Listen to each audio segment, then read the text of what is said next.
ไปบ่เคยติดต่อมาเนาะเฮาก็คิดว่าเพิ่นลืมเฮาแล้วเฮาก็ได้บ่ได้เพราะว่าเราเด้เนาะบ่ติเราเด้พี่น้องเอ้ยอันนี้ไผสิคิดว่าเราสิกลับมาก็2 ปีกูว่าได้จากหันมานี่มาล่ะเอ้ยบางให้กำลังใจสวงนะแม่เอาค่อยถามจะเนี่ยที่เจ้าจากเราไปนี่เจ้าไปสร้างครอบครัวใหม่บ่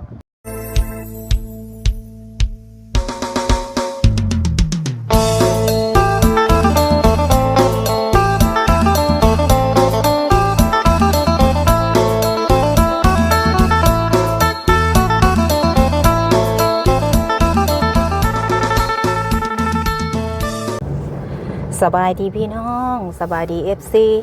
เบอร์สุขุสุคนเด้อพี่น้องเด้อเนาะสบุญมาเยี่ยมเพื่อนแม่อุตสาพี่น้องเอ้ยก็เลยสิเลาะมาดินจัดสรรหมู่บ้านสายบุญแห่งที่2พี่น้องเอ้ยตอนนี้เนาะสบุญก็บ่ได้มาดนแล้วพี่น้องป้าพี่น้องในเมื่อเฮาบ่ได้มาดนเนาะอันนี้คือเพื่อนน้องเมย์เด้อพี่น้องเด้ออันนี้มีคนอยู่บ่นี่เนาะ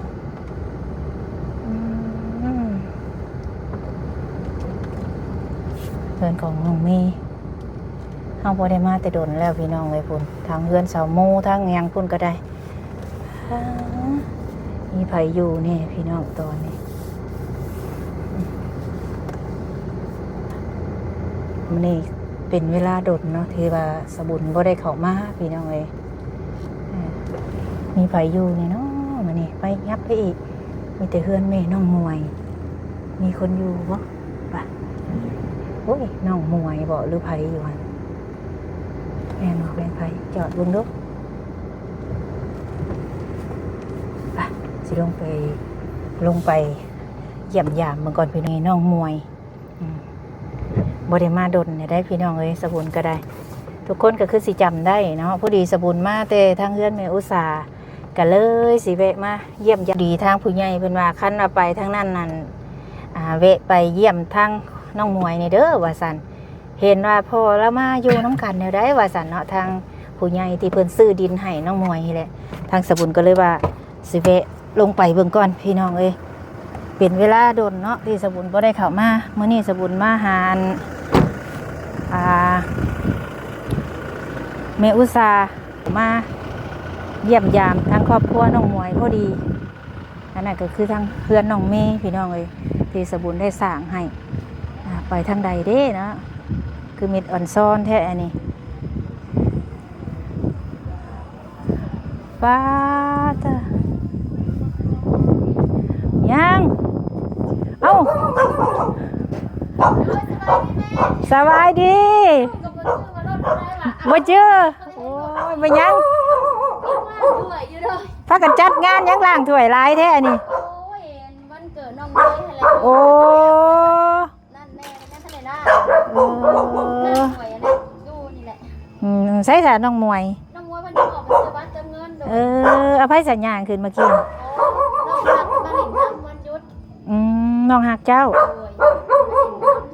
บ่ได้มาแต่ดนได้พี่น้องเอ้ยแม่น้องมวยจนบ่จื้อรถจ้างามโอ้ยอันนี้ยังใครแน่ขั้นตอนข่อยบ่ได้ล้างงามกว่านี้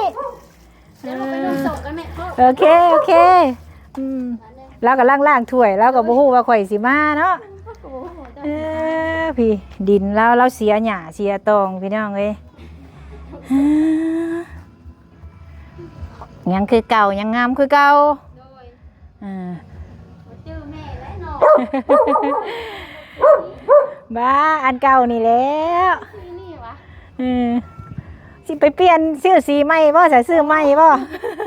เดี๋ยวถ้ากำลังถั่วครับ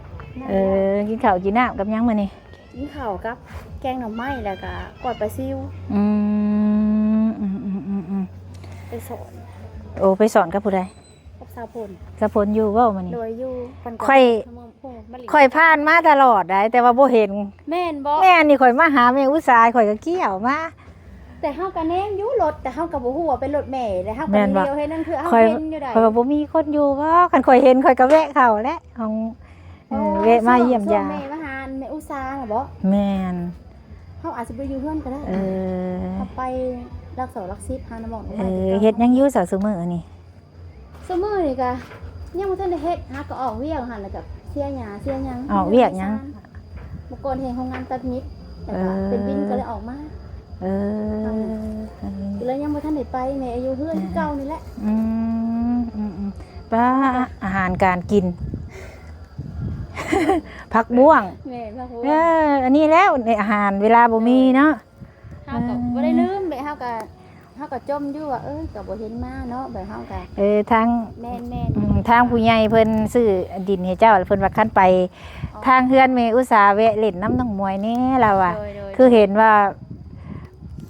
มีพอมาเล่นน้ำว่ามาอยู่น้ำแบบบ่ อ๋อโดยตอนแรกน่ะเพิ่นมาปัวตัวเอง แต่ตอนนี้เพิ่นก็หายก็เศร้าแล้วเพิ่นก็มาหาลูกตะกี้เพิ่นก็ยังบ่ทันได้มาอยู่แบบว่าเพิ่นก็มาหลินน้ำลูกบัดนี้ก็มาแล้วก็ถามกันเว้าลงหลอกลงร้อยกันถามเพิ่นแทนซี่ค่ะเพิ่นสิมาดีมาสร้างมาซาเฮาก็ให้อภัยเพิ่น มาทั้งพี่ก็ได้แม่มวย โอ้ถามกัน โดยเฮาก็ถามเพราะว่าเฮ็ดจังได๋ก็เขาเป็นพ่อของลูกถึงสิสัวสิดีก็สิผ่านมากอ่ะผ่านไปเฮาว่าน่ะยา คันว่าเพิ่นสิกับตัวกับใจผู้เมียก็อภัยให้ โดยเฮาก็ยินดี เพราะว่าเฮาก็รอมาโดนนานเนาะเพิ่นไปก็จน3ปีเนาะเฮา แม่นข่อยบ่ติเจ้าให้ห้องท้องแตกเด้อโทษ แม่น ช่วงน่ะ เฮาก็บ่คิดบ่ฝันว่าเพิ่นสิกลับมาหรือว่าจังใดเพราะว่าเพิ่นไปเพิ่นบ่เคยติดต่อเลย ใช่แล้วเดี๋ยวนี้จ้ะ เราก็อยู่ในนั่นแหละโดย ใส่แล้วว่านี่ดู โอ้ อยากเห็นได้นี่ เด้อโดยบ่เอาจังซี่แม่ขึ้นเฮือนเลยก็ได้ คือเธอกันเลย บ่เป็นหยังโดย บ่เจ้าไปบอกแล้วก่อนอย่าเรา บ่ นอนมายังบ่จักว่าเพิ่นสิมา อ๋อ ป้าพี่น้องเอ้ยใช้ของเตงคือเป็นผู้ตารักแท้เบิ่งจะปากแม่มวยมาสิถามเราผัวเราหรือผัวเราพี่น้องเอ้ยดีใจน้ำเล่ากันว่ามาอยู่น้ำกันก็ได้อยู่เทิงก็ได้เดี๋ยวข่อยขึ้นไปก็ได้บ่นี้เจ้าว่าเจ้าเห็นบ่อันนี้มาเบิ่งดูนี่เจ้าเห็นอยู่บ่อันนี้ เห็นหยังเนาะบัด เอ้า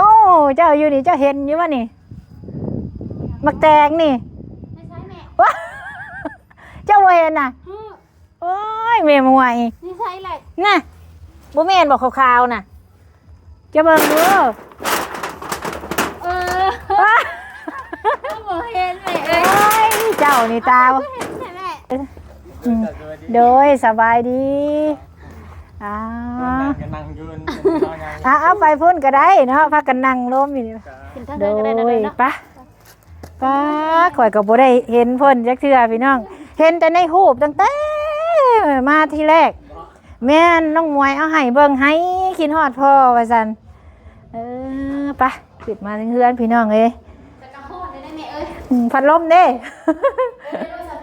พัดลมเปิดก็ได้ผีเฮือนแม่มวยพี่น้อง โต๊ะกลุ่มใส่ รายเดือนเนี่ยได้บ่ได้มา นั่งอยู่เด้อบ่แม่หรือว่าจังได๋ นี่ก็ได้พี่เฮานั่งอยู่พี่ก็ได้พี่มาพี่ก็ได้พอมวย ปิ้นให้แม่ น้ำกันได้แล้วเฮ้ย สาดกัน บ่เป็นหยังนั่งรถอาจจะนั่งโต๊ะก็ได้อาจจะจะเมื่อยยืน ผู้ถือกล้องแล้วนั่งอยู่ใดก็ย่าแล้วดอกคะแนนเราคุ้มให้ เพื่อนโตเป็นได้เลย เคยเห็นแต่ในรูปเนาะน้องมวยให้เบิ่งแบบโตเฮาบัดนี้ล่ะกลับมาอยู่น้ำกันบัดนี้ จับกลับมาแล้วตอนนี้เอาก็ได้ค่อยถามคนตะกี้นะเจ้าไปอยู่ใช้ช่วงพากันตามหาเชลนั่นถามตรงๆรถได้ข่อย ย่างนี่แหละซักตักซี่วิ่งจันไปกับเมินว่ามันสุกิไซอะไรต่างๆเลยไปนะเลยว่าไปก่อนว่าเอาทาง เราน่ะจนสิใจขาดช่วงนะแต่อีตนเราได้ช่วงนะ โอ้มันเฮาก็บ่คิดบ่ฝันแม่ว่าเพิ่นสิกลับมาจน3ปีมาบัดเดียวเลยหั่นนะเพิ่นไปบ่เคยติดต่อมาเนาะเฮาก็คิดว่าเพิ่นลืมเฮาแล้วเฮาก็ได้บ่ได้ บ เพราะว่า ติเราเด้เนาะบติเราเด้พี่น้องเอ้ยอันนี้ไผสิคิดว่าเราสิกลับมาก็2 ปีกูว่าได้จากหันมานี่ แม่นเนาะเกือบ นี่ฮอด 3 ปีฮอดปีใหม่หรือหยังนี่3 ปีอันนี้2 ปีกูว่าเฮือนหลังนี่2 ปี แม่นบ่แม่เฮาก็บ่จื้อได้ ข่อยจื้ออยู่2 ปีกว่านี่เพราะว่าเฮาซื้อดินนี่ช่วงเดือน2บ่ ว่าข่อยได้เป็นคนซื้อดินนี่ แม่น ช่วงเดือน2แล้วก็มาซื้อดินแล้วก็มาเจาะน้ำให้ แม่น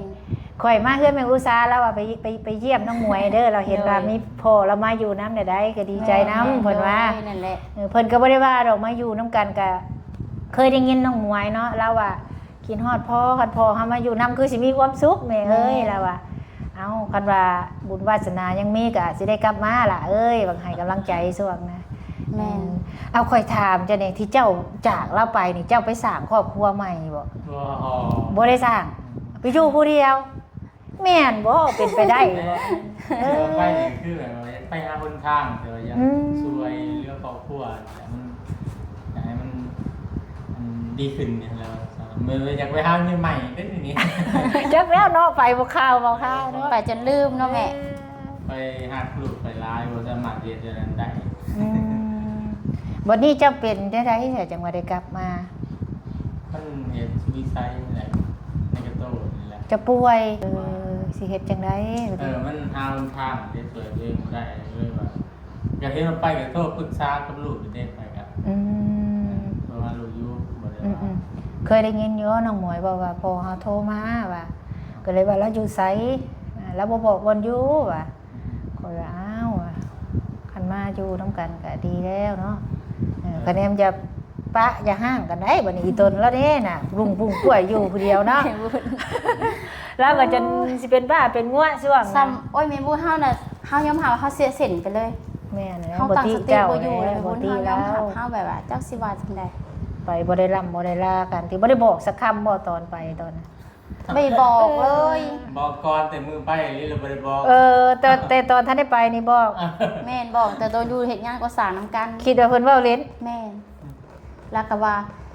อยู่แล้วว่าอยู่นํกันก็อยู่ยามข่อยนี้แล้วเบิ่งลูกเด้อ อืม แล้วว่าแบบนี้แต่ว่าถึงมื้อไปแล้วสิไปอ่ะ อืม ว่าซ้ำนี่แหละก็บ่ได้ว่าหยังเลยแต่ก็เฮ็ดงานซอยกันก้อยปอกก้อยปูนซอยกัน จนเฮือนแล้วสองหลังน่ะสองหลังสองสั้นน่ะแต่เพิ่นก็ไปเลยแล้วก็บ่ได้ส่งข่าวเลย จนฮอดมื้อนี้แม่เอ้ย ที่แรกนั้นว่าสิมาปัวพญาติแล้วคิดจังได้จังอยู่นํกันเลยบาดนี้ แต่ที่ว่ายังไง ลูกบ่ลูกเว้าลูกให้อยู่บ่หรือว่าตัวเอง ลูกชอบกับความรู้สึกตัวเองแล้วไปกับไปไว้ใจเขามันยังอยู่พี่อยู่นั่นนะกินยังเห็นยังกับกินแต่ปากเลยก็อิ่มไปกินแต่ลูก ก็นิ่งอยู่เนาะ ก็นิ่งอยู่กับนะมันมือความชุกกันนะบ่สู้ว่าอยู่ลูกน้ำเต่าได้เห็นลูกเห็นเต่ามันมีความสุขกว่า ก็เลย กลับเมื่อก่อ ไป น กับ เด้ เมืองไปเลยได้ท้าถูกวิธีทาง บดหนทางว่าซั่นซะ ก็บ่ได้เรื่องเกิดมาสำนีก็เลยว่าตัดสินใจว่าถ้ามันสำนีนี่เขาอยู่เต่าดีกว่า ก็เลยกลับมา กลับ ไปกับดันไปกับมันบ่ได้ กลับมาแรกๆนี่เมียว่าได้ไดเอาถามตอนแรกๆเห็นผัวมาเด้อ เฮาก็มาแรกๆเฮาก็คิดอยู่ แต่ว่าเฮาก็คิดว่าในใจเพิ่นสิอยู่หรือสิไปก็ห้ามบ่ได้ แต่ว่าคันว่าเพิ่นมาล้มดีๆว่าอยู่นำลุงตาเฮาก็ให้อภัยแบบให้อภัยกันและกันหั้นนะแม่ต่างคนต่างผิดหั้นนะแล้วก็ผิดทีนี้จากเฮาบ่บอกบ่กล่าวหั้นนะมันซะก็แล้วก็มาร่วมมาลูกเราเฮาก็อยู่แต่เฮาเรามาใหม่ๆเฮาก็ไปอยู่นำเราได้แล้วก็มาดินำลูกเราก็ร่วมกันนู่นนี่นั่นก็เพิ่นก็ร่วมกับลูกกับเต้าก็เฮ็ดจังได๋ก็เลยอยู่ แม่ลูกก็เลยว่าคืนเอากันจ้าแม่สิบ่ แม่นเฮาก็อยากให้ลูกมีความสุขนั่นแหละแม่เอ้ยความฝันก็คือว่าอยากให้พ่อมา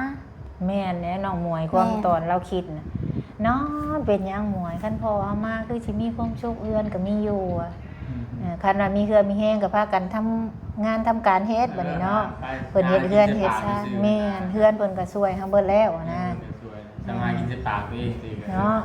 ลูกเบิ่งเต้าบัดนี้อย่าปะอย่าทิ่มกันได้บัดนี้เบิ่งแย่งกันไปได้บัดนี้เนาะ จังได๋ก็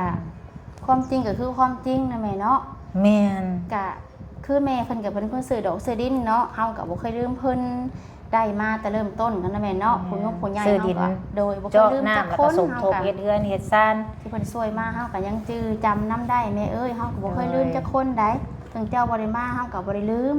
คันเฮาบ่ลืมดีแล้ว เฮาก็คิดเบิดเพิ่นเคยมาช่วยไว้คือช่วงนี้เพิ่นเงียบเฮาก็เมื่อก่อนม่วนเนาะตอนนี้หันเงียบเบิด เอา เฮา แบ แบบ บได้แม่ ซอยแล้วเด้เนาะเฮือนซ่านแล้ว เงียบๆบ่เห็นมาเลยกินนอดบ่ แม่ เอาแต่เขามวนเนาะ เพราะว่าแม่นเคยเห็นเพิ่นมาในปี ปลี่ยนหน้าเข้ามาได้แบบคือช่วงนี้ก็คือเฮาบ่เหลือไผหันน่ะแบบจักเป็นใดหันน่ะแม่จะเวก็ว่านได้ถึงเฮาสิมีก็ มันแนวนี้เนาะ โดย การที่เพิ่นช่วยเหลือเพิ่นก็คือผู้ช่วยนี่เพิ่นบ่ลืมอยู่แล้วว่าเพิ่นตั้งไว้ใส่เฮ็ดช่วยไผ แม่น ส่วนหลายน่ะผู้ที่ช่วยนี่เขาบ่ลืม โดย ส่วนหลายน่ะคนที่ถูกช่วยน่ะลืม อันนี้น่ะอันนี้ข่อยเว้าเรื่องจริงนะ เป็นแบบนั้น แม่นคนที่เฮาไปตามช่วยเฮาจำได้เบิดว่าจุดใดเฮาช่วยผู้ใด แม่น คนคือผู้ที่ถูกช่วยนี่ ลืมก่อนเพิ่นนี่บ่ลืมหรอกเพิ่นสิบ่มาทุกมื้อเพราะว่าเพิ่นช่วยเฮาแล้ว แม่น โดนเนาะเพิ่นสิวนมาเยี่ยมว่าเป็นจังได๋ครอบครัวเจ้าเฮ็ดหยังกิน แม่ พากันเฮ็ดหยังหลังจากที่ผู้ใหญ่เพิ่นช่วยแล้วนี่นะพ่อมวย โดย เพิ่นสิให้ไปเยี่ยมไปยาม แต่ละเทื่อเพิ่นสิบ่ให้มาตลอดเพราะว่าเพิ่นช่วยเฮาแล้ว โดย เพิ่นก็ให้เฮาไปบ่อนอื่น และโดนๆเพิ่นก็ว่าไปเยี่ยมครอบครัวนั่นนี่เด้อว่าเขาเฮ็ดจังไดในเมื่อเพิ่นสร้างเพิ่นสร้างให้แล้ว โดย เขาคิดมาหากินจังไดกับครอบครัวเขาเพิ่นสิแนวนี้ แรกคืนเหมือนกันครอบครัวเนี่ยจะโอ้ยนี่แหละสามนี่เพราะว่าแต่นี่แหละสามนี่แหละมือวันลืม แม่น บุญดี คันเฮาลืมบุญคุณผู้มีพระคุณนี่หากินบ่ขึ้นเด้อพ่อมวยเด้อ แม่ อันนี้เจ้าพากันพัฒนาตัวเองเด้อผัวพ่อเมียเพียงน่ะได้แม่มวย โดย อันนี้บ่เพิ่นว่าคนแม่ห้างสิได้หัว คนมีผัวสิได้ให้เนาะ โดย เอาเจ้าเป็นแม่ห้างนี่กลับมาแล้วบัดนี้ อันคือไปคิดว่าเพิ่นเฮ็ดให้จะมีเท่าที่ตั้งใจพัฒนาตัวเองให้มันดีขึ้นนะสาม ก็คือเฮากับ แต่ เพิ่น เก่า ว่า ก็ยังว่ามันได้เรียนรอขนาดนี้ก็ยังว่า แต่ละคนผู้ใดมาถ่ายเฮาก็บ่เคยตัวได้แม่ว่าพัวนี้ก็คือพัวนี้บ่แม่นว่าเฮาสิตัวได้ว่าได้เฮือนได้ซ่านแล้วให้พัวมาบ่ ซอยกันเฮ็ดกันสร้างเนาะบัดนี้พากันเฮ็ดกันหาเพิ่นช่วยเฮาซ้ำนี้เดี๋ยวก็พากันแนวใดสิกุ้มปากกุ้มท้องแล้วเพิ่นบ่ช่วยเฮาได้บัด โอ้ เพิ่นช่วยซ้ำเฮ็ดเฮือนนี่บ่แม่นเบิดหน่อยได้ เบิดจะได้ เบิด2-3 แสนพุ่นคือสิได้นี่เพิ่นช่วยเฮามาเพิ่นก็ปล่อยให้เจ้าทำมาหากินเจ้าสิเฮ็ดจังไดเจ้าสิกุ้มเจ้าบ่เฮือนเพิ่นก็ช่วยให้เลยแต่เพิ่นก็ให้เฮามาจอบเฮาก็ผ่านมาอยู่แต่เฮาบ่เห็นคนเฮาก็กลายไป แต่เบิ่งได้มาเบิ่งแต่ละเฮือนว่าแม่นเฮือนไผมันสิสะอาดน่ะนะบัดนี้อันเฮือนอันน้องเมย์เด้ไปไสคือบ่เห็น อ๋อมื้อเว้นเฮาหาก็เห็นเพิ่นออกอยากเพื่อนไป โอ้เพิ่นมานอนอยู่บ่กลางคืน ก็เห็นอยู่มาโดยเมื่อคืนนี่เห็นเพิ่นมาอยู่ มานอน หากบ่ได้ยินเสียงได้เพิ่นมาคืนแล้วเพิ่นหากันมามื้อเช้านี่บ่จังได๋เฮากับแม่เพราะว่าเฮาไปสู่เว้ากับเพิ่นได้อยู่ใกล้กันอยู่แต่ว่าบ่ได้สู่คุยนะ แต่หากที่แน่ๆนี่เขาบ่ได้มานอนบ่ ก็คือว่าโดนเติบไปแหละบ่ได้ โอ้ มานะ นี่เฮือนหลังนี่ข่อยนี่สร้างจนแล้วนี่เฮือนของแม่นี่ กะเพิ่นเฮ็ดเพิ่นสร้างให้เนาะเพิ่นก็อยากให้มาอยู่มานอน อันนี้เฮ็ดให้แล้วบ่มาอยู่มานอนก็อีตนผู้เพิ่นเสียเงินเสียคำเด้ แม่น ก็ถามเบิ่งซื่อๆดอกในเมื่อเพิ่นช่วยแล้วก็ได้คือซุมเจ้าสิได้ใครอยู่บัดนี้ผัวพ่อมีเพียงแล้วบัดนี้ ๆสาธุวันนี้แม่เฮาก็บ่คิดบ่ฝันเฮาก็ได้ เอาผัวใหม่แล้วบัดนี้เนาะ คนใหม่ได้แม่ฮักผูกแขนแล้ววันเกิดได้นี่ เคยแต่งงานกันนะบ่ซุมเจ้านี่ เคย เคยจดทะเบียนสมรสกันอยู่บ่จดใบน้ำตาลสารกง บ่มีหง อยู่กันซื่อ ดีมีแต่ขาหมูน้อยตัวหนึงตะกี้แล้วก็แล้ว บ่มีนี่แหละอยู่นำกันโดยสัญญาใจ เอ้าแล้วแต่ว่าเนาะคันนี้อยู่น้ำกันบ้านนี่ก็ดีแล้วแหละมาอยู่น้องมวยก็สิได้อันบ่พ่อเพิ่นซ้ำเนาะเพิ่นไปเลย เพิ่นออกนอกกับอันน้องคนกินนี่แหละซื้อบัตรเติมเงินโดย แม่ก็มาพอดี มาแต่เฮือนแม่อุตสาห์มาเยี่ยมเด็กน้อยอันนั้น โดย ก็เลยว่าขับรถมาแต่ละเทื่อข่อยสิขับรถวนนี่ดอกขับรถออกมานี่เดี๋ยวก็วนนะแม่ อั น นเมื่อก่อนนะเพิ่นมาเล่นนี่คุมื้อโรงเรียนอุตสาหน่ะโซนนี้บ่ได้มาหักบ่ได้มา3มื้อ มื้อนี้น่ะมาแต่เล่นเพื่อนน้องปูบา อ๋อโดย ข่อยก็สิถามตลอดว่าอันเขาน้องมวยอยู่บ่เขาก็ว่าบ่ฮู้เนาะเฮามาแล้วบ่เห็นคนเฮาก็ผ่านไปเฮือนซะ ได้กล่าวว่าพอมาอยู่แล้วไปกับไปแต่ลูกแม่ไปแต่แม่เนาะ ไปคนละทางเด้ ทางเลย แตกเด้ ยอมรับยอมรับว่า เส้นแตกเด้ แม่น ฟิวแตก เฮายอมรับว่าเฮาเป็นเมที่ดีบ่ได้ บัดนี้เด้เฮาข่อยถามเบิ่ง ถื บั อ ด ว่า นี้ เฮาก็เริ่มต้นใหม่ สมเอ้าบัดนี้เจ้าหลังจากเรามาอยู่นำแล้วบัดนี้เจ้าสิเป็นอันแม่ที่ดีหรือเมียที่ดีของผัวบ่บัด เป็นทั้งสองอย่างเลยเดี๋ยวนี้นะ เป็นเลย บ่ได้ไปใส่เลยช่วงหนึงหัน ก็ยอมรับว่าเป็นหยังจังไปให้มันลืมทุกสิ่งทุกอย่างเฮาคิดหลายอะค่ะเฮาบ่ไปเฮาก็อุกใจแฮงเฮาก็ไปคือช่วงเรานี้มาเฮาก็ไปเฮายอมรับเฮาบ่ได้อยู่เพื่อนแม่เอ้ยถ้าเฮาอยู่เฮาก็คือแบบเฮาคิดหั้นนะเฮาก็ไปหาหมู่เฮายังให้มันลืมทุกสิ่งทุกอย่างอะนะเฮายอมรับว่าเฮาไปเพราะว่าเฮาเคยมีครอบครัวแล้วเฮามาแตกแยกกันแล้วเฮาก็เป็นคนขาดความอบอุ่นนั่นแหละแม่ ขาดผัวนำได้เนาะ ขาดทุกอย่างเลยแม่เอ้ย ขาดครอบขาดครัวขาดความอบอุ่นและขาด คนเคย ยามสบาย แม่น สุดทุกอย่างเลยได้จะเฮาน่ะแต่ว่าอันได้ลูกคือกันพากันฮอพอปลุกขึ้นผู้ขึ้นพาไปป่าเฮาดง บ่ได้เคยจากกัน บ่ได้เคยจาก ปัจจากมาจากบาทเดียว เลี้ยงลูกจนใหญ่จนว่า11-12ปีกันเลย3 ปีนะ เป็นหนีปะเรา 13 ปีนางมวยว่าพี่พ่อ วันนี้ก่อนสิมาอยู่น้ำกันได้สัญญากันกับเมียแล้วบ่เจ้านี่ว่าสิว่าสิบ่เฮ็ดผิดเราอีกนี่ โอ้ยบ่ได้ไปยังอีกอันบ่ แม่น ไปแล้ว สิบ่หนีปะกันนี่สัญญาต่อกันน่ะบ่ วันนี้แล้วตัดสินใจ อยู่น้ำกันเนาะ มายืมกัน อืม มีอยากกับความสุขของลูกนั่นแหละไป ได้อยู่น้ำกันอยู่ดอกน้องมวยเราคือพ่อ ครอบครัวนั่นแหละ อยู่น้ำกันเป็นมีผัวพ่อมีเพียงคือเพิ่นเว้านั่นแหละ ไป พากัน ไปหากะไปแล้วมันบ่ได้มาหาซื้อลูกเลี้ยงกินดีกว่า หาน้ำบ่ใกล้นี่เนาะ ครับ มาอยู่น้ำกันนี่ได้จักดนปานใดแล้วนี่ เอาวางบ่ดน พากันมาอยู่ว่างแล้วเฮ็ดอันนั้นให้ได้แม่เฮ็ดอันห่ออันนี้ ไผเฮ็ดน่ะ ลาวหาแล้วเฮ็ดอะไร อันนี้ โดยแล้ว โอ้ พากันมาอยู่บ่องเฮ็ดอันนี้แหละ เออ ตะกี้แล้วก็นอนอยู่ลักซิบเอาไปสู่มา มาเฮ็ดอันอ่างนี่ โดยก็เลยอยู่เลยช่วงหนึงกับฝนตกแน่ ดีแล้วพากันมา ได้ล คือสมมติว่าเฮาหาเงินหาคำได้เนาะเฮาจะขอออกก็ได้มีอีกอย่างเจ้าก็เป็นสร้างหั่นนะ ไม่ผ่านดอก แม่ นะยังได้ครับ เออดีใจบ่ผัวมาอยู่บัดนี้ ก็ดีใจ บ่ได้คิดคิดน้อยมกน้อยใจหยังบ่ โอ้เฮาก็บ่ได้คิดหยังแต่เฮาคิดว่าเฮาก็คิดอยู่ว่าเรามานี่สิมาอยู่เลยบ่ก็ยังคิดอยู่นิดนึง ยัดเพิ่นไว้อีก แม่นเพราะว่าเราเคยไปแล้วเฮาก็คิดว่าแม่สิมาให้ความหวังแล้วสิไปอีกบ่หรือว่าจังได๋เฮาก็คิดอยู่แต่ว่าอะคันไปก็ถือว่าบ่แม่นแนวคู่กัน แล้วแต่บุญวาสนา โดย เนาะ แต่ว่าเฮาก็ยังบ่เชื่อปานใดหันนะแม่ว่า เราบ่เชื่อเต็ม แม่ ร้อย เฮาบ่เชื่อปานใดเลยตอนนี้หัน ก็บ่ติแล้วเด้ เพราะว่าเราเคยไป ก็ บ่ ติ บอกบ่กล้าเฮาได้แม่เฮาอยากเป็นแบบเก่าบ่หรือว่าจังใดนะคันว่าเราบ่ไปก็ดีแม่เอ้ย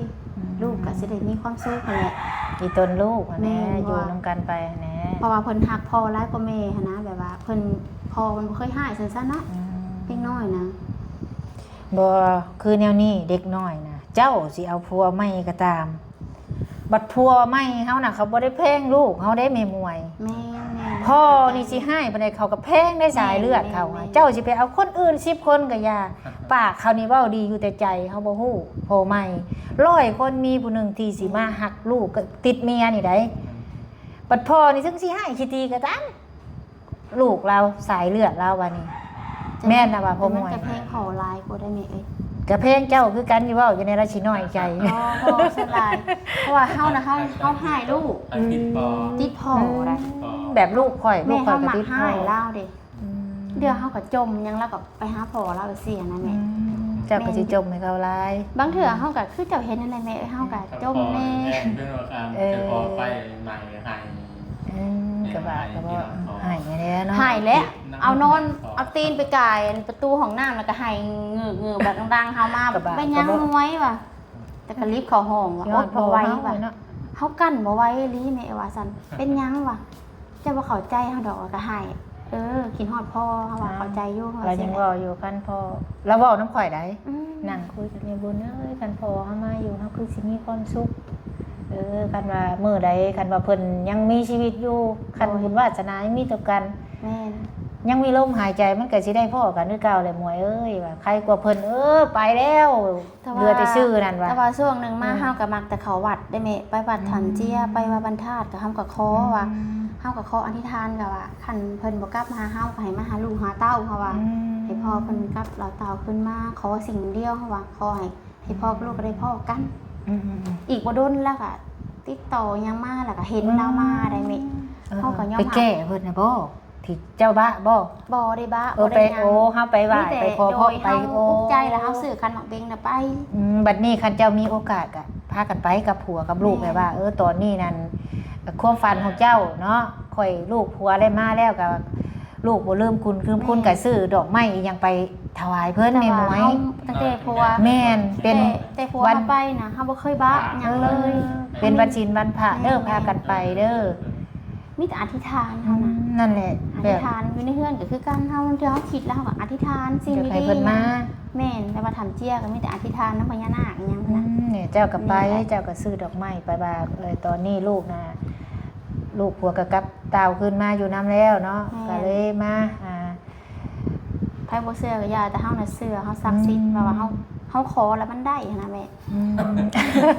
เฮาเชื่อแบบว่าเฮาเชื่อ บ่จะให้ผัวเพิ่นกลับมาครั้งนี้เราคิดฮอดเจ้าแล้วจนเฮ็ดให้เจ้ากลับมา เฮาไปซื้อไข่หมักเบงไปวัดทำเจียกับไปปล่อยเอียนเฮาก็เชื่อในความรู้สึกของเฮาตัวนี้นะแต่เฮาบ่เคยบ้าบ่เคยบนบ่เคยอี มี หยัง แต่เฮาไปใต้ธูปใต้เทียนแหละ แม่นเป็นหยังเฮาจังเชื่อเฮาเชื่อเลยเฮาอธิษฐานเนาะอธิษฐานว่าให้พ่อของลูกนี่กลับมาสื่อมีค่ะว่าเราไปโดนนานแล้วเฮาก็ว่าขอให้พ่อกับลูกเขาได้พ่อกันเด้อว่าอีต้นลูกห้องไห้เฮาว่าแบบนี้แหละอีอุดมแล้วก็มา ติดต่อมา โดย เอาบาดนี่เนาะอันถามเรื่องพญาติก่อน เราเป็นพญาติอีหยังถามแต่เรื่องอื่นเรื่องถามว่าเจ้าน่ะเป็นหยัง อันนี้แหละใส่เครื่องใส่ของนี่แหละ แต่เดี๋ยวนี้น่ะดีขึ้นแล้ว แม่ สร้างว่าเนาะ โดย ดีขึ้นแล้วหน่อยมันดีมันเศร้าแล้วก็สิคิดหาเฮ็ดงานเฮ็ดหยังบ่เจ้า แม่แบบนี้มือ เฮ็ดงานหยังอ่ะนะ ได้ได้เก่านี่แหละ โรงงานก่อสร้าง เบิ่งอะเมาแล้วไป เมียก็สิไปนำบ่ เสาเบียบ กลับไปสิเรา ไปนำกัน ปล่อยปลูกปล่อยพูนคือเก่าเฮาได้แม่ ก็ได้รายวันเนาะ โดย ตายก็ดีเด้ขี่รถไปนำกันเนาะมาแลงมันมาบัดนี้เอาความสุขใจสิหาไสซ้ำนั่นแล้ว นั่นแหละ แม่ เกิดมาซ้ำนี่แม่ไปไงกว่านี้บ่ได้ได้ซะเปิดนางมาซ้ำนี่ แม่นพากันเฮ็ดกันสร้าง แต่ก็ว่าออกเลยนะแม่เนาะแต่บ่เคยลืมจากดีแม่คนที่สวยเรือมาเฮานะเป็นผัวสิมาเฮาก็บ่เคยลืมบ่ได้เว้าอวดโอ้ผู้ใดเฮาก็ยังอยู่ในใจเฮาแบบว่าเฮาบ่เคยอวดไผหันนะแม่ผัวมา อ้า เฮาว ก็ คันบ่เคยลืมชื่ออยู่บ่ผู้เพิ่นซื้อดินนี่เพิ่นซื้อหยัง เฮาบ่จักชื่อเพิ่นเลย นะ แต่เฮาบ่เคยลืมว่าเพิ่นซื้อดินให้แบบเอาชื่อได้เบิดแบบ ฟังเด้อข่อยสิบอกเพิ่นน่ะแม่น้อยพ่อมวนแล้วก็พ่อที่ซื้อดินให้เจ้านี่ โดย ชื่อแม่นเด้อคันเจ้าชื่อซื้อเพิ่นเจ้าแฮง มาเป็นนายตาม ตายลืมอีกเด้อ นี่ก็น้อย แม่น้อยพ่อมวนพ่อที่เจาะน้ำนี่พ่อที่มาเลยซื้อดินกับแม่นเจาะน้ำให้เลยจังได้มาเฮ็ดเฮือนเฮ็ดซ่านสมทบเฮ็ดเฮือนเฮ็ดซ่านให้นํกันนี่ชื่อเด้อซื้อเพิ่น โดยจังใดก็แม่นางมวยก็ บ่เคยลืมเด้อผู้รักผู้ใหญ่ช่วยมาแต่ละคนก็แม่มวยก็จื้อจำนำได้โดยบ่ให้ถือโกรธโกรธแค้นแม่นางมวยเถื่อก็ผิดแน่ถูกแน่จังใดก็พอนางมวยกลับขึ้นมาแล้วบัดนี้ก็สิเริ่มต้นใหม่ไปหาเฮ็ดเวียกเฮ็ดงานตะกี้ก็คือแม่เห็นนั่นแหละแม่เฮาก็ไปลืมบุญลืมคุณได้แม่บุญว่าเอาไปดำนาบ่เฮาก็ถามจมอยู่ได้ มันกระเทินปีกายนี่ได้ไปดำเนาะปีนี่นั่นก็สิบ่ได้เอาบ่มันกระเทินเนี่ยแม่มวยดูดน้ำดำ ว่ากับไอ้ลองอันนี้ว่าโอ้ยเราต้องมาเอาว่ะ สาวหลาหันกระทามบัดนี้แหละมันน้ำเดี๋ยวเฮาดูดดำเนี่ยมันกระเทินมาก ไปพากินแต่ลาบซีนจนบ่อยาก ไปซองมือเลยเนาะ โอ้ยเป็นพูดอัตซีนว่ะ ปิ๊กยูใช้กับยูเซโน่ บ้านโค โคกบักไกล ปีนี้น่ะเฮ็ดแต่หน้าตัวเองก็สิบ่ได้จ้างหั่นเฮ็ดแต่หน้าตัวเองปีกายนี่เฮ็ดหน้าป้านำมานานแล้ว ปีนี้แล้ว ลาบซีนปิ้งไก่โอ้ยกินจนยอมหับเลยแม่บุญเนี่ยก็เนาะแม่มีแต่ซีนเนาะ มากินแล้วเนาะไปเฮ็ดเวียกเมื่อย 3 มื้อก็3 มื้อโยมีแต่อาหารเนี่ย มันดำกระเทินดูดน้ำดำฝนบ่ดีปีนี้แม่นมันบ่พอสิได้มาเอามันกระเทินเด้ก็เลยบ่ได้มาเอาใส่หมออ้ายไปใส่ได้ซื้อหมักแตงสุกน้ำรสนะเพิ่นก็ได้ล่ะเอ้ย แม่บุญอยู่บ่จื้อกำลังล้างถ้วยอ้าวผู้ใดแนง ไปทางใดได้สิเอาหมักแตงสุกซื้อแตงสุกอยู่ในบ้านพ้นซิมนี่ รสสีนี่คือแปลกๆแท้ว่ะ ลืมรถล่าเลยอันเก่าแล้วเพิ่นบ่ได้เห็นเรื่อยเด้ คือมันออกสีแบบอันนั้นหั่นน่ะแม่ มันสีขี้ต้มโอกว่า แม่น ขนาดตำรวจยังเปลี่ยนสีให้ก่อย ตอนแรกคือออกสีไข่ๆนิดหนึ่งอะมันออกสีแบบคืออันนั้นนะ รถ เท่า บ่ได้ ๆเนาะเอาเจอ เท่าแหละรถข่อยสีเท่าแหละอ้าวจังใดกะ ผัวพ่อเมียเพียงแล้วก็ดีใจน้ำเด้อบัดนี้ โอ้ยขอบใจละลาย อยู่นำกันได้อบาดนี้อย่าปะอย่าห่างกันบัดนี้ไปเด้อว่ามาอีกวันนี้มาอีกวันหน้าบัดใช่ไปอีกแล้วอีกเว้นอีกแล้วมันมวยแตกอีกวันนี้บ่หยุดแล้วบัดนี้ เขาไปเลยนี่อยู่เมืองไทยเลยแบบนี้นะ เราไปชิ้นนี้บวชชี บอกว่าสินี้เมืองไทยเลยแบบบ่ให้หูข่าวเลยแบบนี้นะ นี่ไปอยู่น้ำไผ่อยู่เมืองไทย ไปแล้วบ้านไปแซวคุณจ้า มีแต่บ่บัตรเบอร์ บ่มีแล้วหลักไปเลยแล้ว บัตรไฟเขาจับเจ้าได้ คนบ่มีบัตรไปยากได้เสมอ มือเก่าได้เนาะ แม่นเพราะว่าทุกสิ่งทุกอย่างยัง แบบ อย่างหน่อยก็ต้องมีพาสปอร์ตเนาะอย่างหน่อย พาสปอร์ตนี่อยู่ยาก อยู่ยากอยู่แต่ว่าคันเรามีพาสปอร์ตถ้ามีพาสปอร์ตแล้วก็เฮาจังสามารถให้บัตรแรงงานได้เด้บัตร MOU ได้พาสปอร์ตก็แพงได้เสมอนี่ช่วงนั้น 3,000 เดี๋ยวนี้ 4,000 5,000 เดี๋ยวนี้ ก่อนมันมีอยู่แล้ว มีปะ จะมีบอกพาสปอร์ตเจ้าแม่มวย ทำไมเขาถิ่มหรือว่าแต่โดนเพราะแห้งเลยเขาบ่ได้จื้อใช่ป่ะมีตั้ง เสียเลยบ่ ตั้งแต่ต้นที่ว่าอัน ตอนที่ทำกัน โอ้ยแต่โดนผมมันถิ่มบ่เลยแล้วแม่เขาจะลืมบ่แล้วหลายฝ่าหลายปีเลยจะมันบ่จื้อนะแต่จำนี้นะมันบ่รู้ผู้ผายบ่เลยนะ เป็นยังกันดีมาน้ำกันมาเลยดิ มีทุกอย่างเลยนะจำได้แต่ว่าเมื่อก่อนเคยนอนกระท่อมนั่นแหละ สอนอยู่น้ำกันดิ แม่น อ้าวบัดนี้ก็แนวบดีก็ให้ออกไปบัดนี้เนาะให้แนวใหม่เข้ามามีแต่แนวดีๆแล้วบัดนี้เฮ็ดบ่ได้ก็ให้ได้เฮ็ดบ่พอมีก็ให้มีเด้อบัดนี้เด้อว่าก็ตั้งมกตั้งใจบัดนี้ โดย ลูกผัวมาอยู่นํแล้วนับหนึ่งใหม่แล้วบัดนี้ยังใครแล้วเฮามีบ่อนผักบ่อนยั่งแล้วบัดนี้มีเรือนมีซานแล้วเจ้าได้แล้วบ่ใบตาดิน อ๋อโดยได้แล้ว ใช่ไหมข่อยเบิ่งก็ข่อยบ่เคยเห็นจักเทื่อชื่อดินในคนเบิ่งรู้แม่มวย ชื่อดินให้ยังบ่เห็นน้ำไผจักคนเด้อยากเบิ่งเด้เบิ่งข่อยคอเบิ่งดู ก็แต่ซื้อแล้วก็บ่เห็นน่ะดีได้อพ่อมวยเอ้ยอยากเบิ่งเจ้าไว้ดีๆเด้อแม่มวยเด้อ สำคัญได้คันเฮาเฮ็ดใหม่นี่แพงเด้ แพงเลย เบิ่งก่อนก็แต่ซื้อห่านใส่เนาะว่า ไม่ซ่อม เอาไว้ดีๆคือไว้นี่บ่เห็นอันนี้ว่านี่ไปหาดูอย่าไข่ฟัวไปหาน้ำนะนี่เบิ่งหันนี่เด้พี่น้องใบตาดินขอบทองเนาะนี่เด้โอ้กระเตซื้อมาเบิ่งเด้อเฮาซื้อดินนี่ แต่เท่าใดแม่บางรุ่น กระทรวง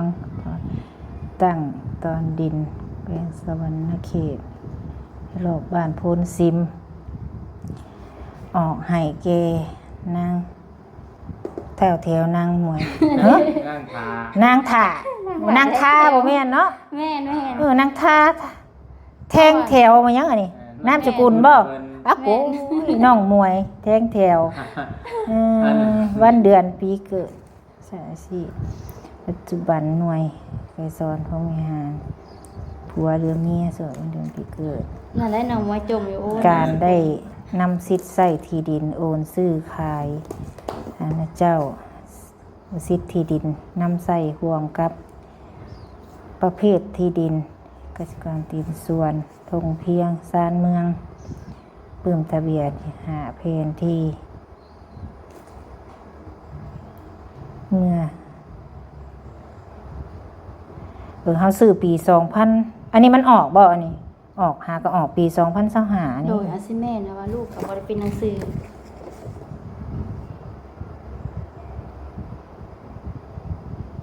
และนามสกุลเจ้าของสิทธิประกอบเอกสารแผนกหรือห้องการนำทรัพยากรสิ่งแวดล้อมรวมจดทะเบียนเ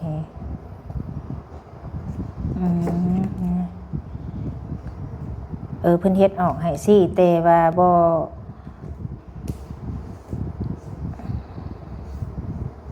ประเภทดินเพิ่มทะเบียนบ่มีเนาะมื้อที่เฮาซื้อเนาะ โดย ใบตัวซื้อขายได้ยังบ่น้ำเจ้า ยังเพราะว่าลูกก็เก็บไว้ในอะไรค่ะ เ เก็บเมียนนั่นแหละ คือมาใส่อันเดียวกันแล้ว ตัวนั้นเป็นใบซื้อขายกับตัวนี้มีแต่ชุมเจ้าไปเฮ็ดให้เขาเหยียบแข็งไว้เด้ออย่ามันเปื่อยอยู่ในห้านเขาอัดเอกสารค่ะบอกเขาว่า